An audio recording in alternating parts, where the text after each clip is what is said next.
पहला दिन एक बेलपत्र शिव को अपनी मनोकामना कर कर रोग धोग बीमारी तकलीफ कष्ट दूर करने के लिए शंकर के शिवलिंग पर अगर बन सके तो मंदिर में, आप लोग तो यहाँ हैं तो देवाधिदेव महादेव कंकर शंकर को चढ़ाओ, और अगर बेलपत्र नहीं हो तो बेलपत्र जो चढ़ी हुई हो उसी को धोकर वापिस चढ़ाओ।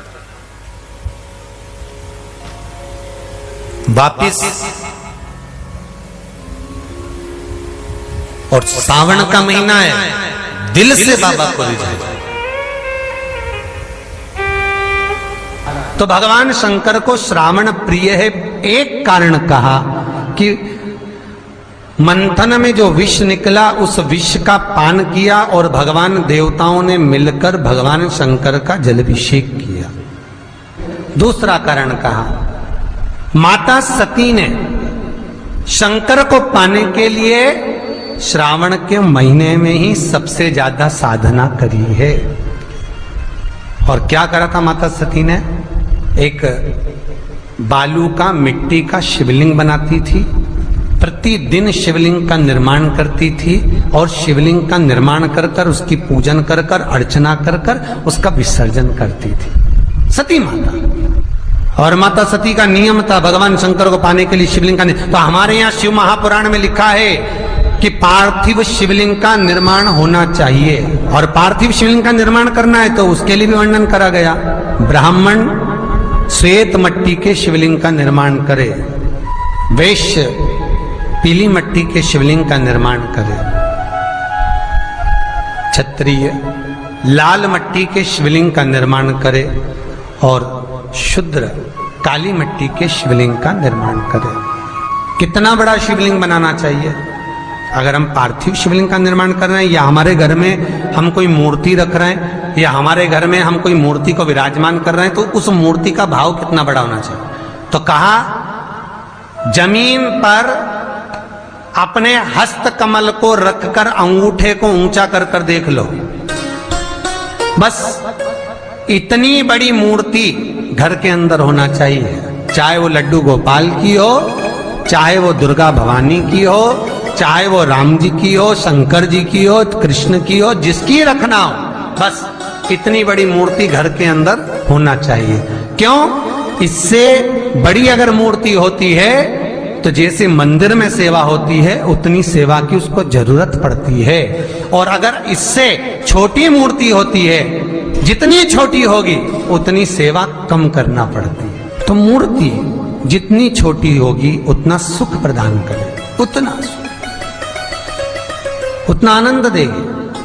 पर श्रावण के महीने में यदि आप रोज शिवलिंग नहीं बना सकते तो पूरे महीने में एक बार शंकर का शिवलिंग का, पार्थिव शिवलिंग का निर्माण करना चाहिए, जरूर करना चाहिए। और पार्थिव शिवलिंग का निर्माण कर कर उसकी आराधना, उसकी अर्चना, उसकी पूजन करना चाहिए। नमः शिवाय, ओम नमः शिवाय, ओम नमः शिवाय, नमः शिवाय। पार्थिव शिवलिंग का जब भी निर्माण करें, किसी थाली में या पात्र में, जिसमें भी आप निर्माण कर रहे हैं, उस पार्थिव शिवलिंग को बनाने से पहले उसके अंदर, पात्र के अंदर एक बेलपत्र रखे। बेलपत्र क्या, आपको कथा में कल कहा था, बेलपत्र का वृक्ष माता पार्वती के नयन अश्रु से प्रकट हुआ है, और रुद्राक्ष का वृक्ष शंकर भगवान के नयन अश्रु से प्रकट हुआ है।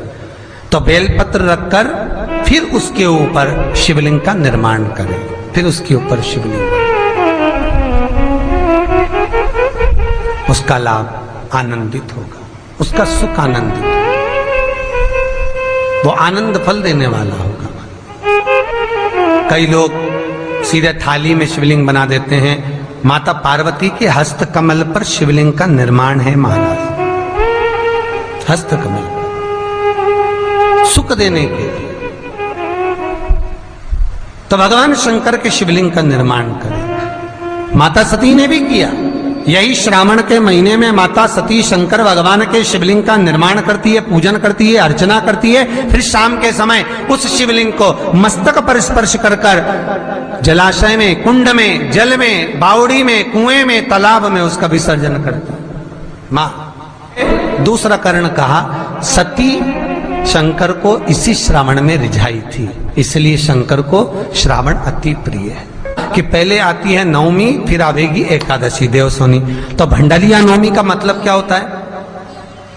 भंडारिया नवमी का स्मरण क्या होता है? अभी आपको कहा था 9 जगह पर बेलपत्र चढ़ती है। भंडारिया नवमी का मतलब ही यही है कि भगवान विष्णु सोने जाने से पहले नवमी तिथि के दिन 9 बेलपत्र भगवान शंकर को समर्पित कर कर भगवान शिव के मंदिर में बैठकर भगवान शंकर की आराधना कर कर भगवान विष्णु लक्ष्मी जी के साथ अपनी सृष्टि का कार्यभार 4 महीने के लिए शंकर जी को सौंप देते हैं भंडारिया नवमी के दिन। और एकादशी के दिन से, देवसोनी एकादशी के दिन जब भगवान सोते हैं, उस दिन से भगवान शंकर पूरे कार्यभार को देखते हैं, पूरे कार्यभार।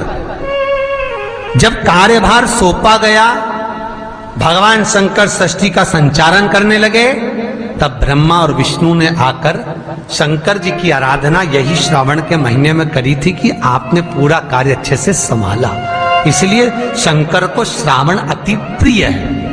ये तीसरा कारण है शंकर को श्रावण प्रियता का। अब शिव महापुराण की कथा करिए कि शंकर को श्रावण प्रिय चौथा कारण वर्णन करा कि ये कारण भगवान शंकर की आराधना माता पार्वती ने बाल्यपन से करी, खूब करी, खूब दिल से करी।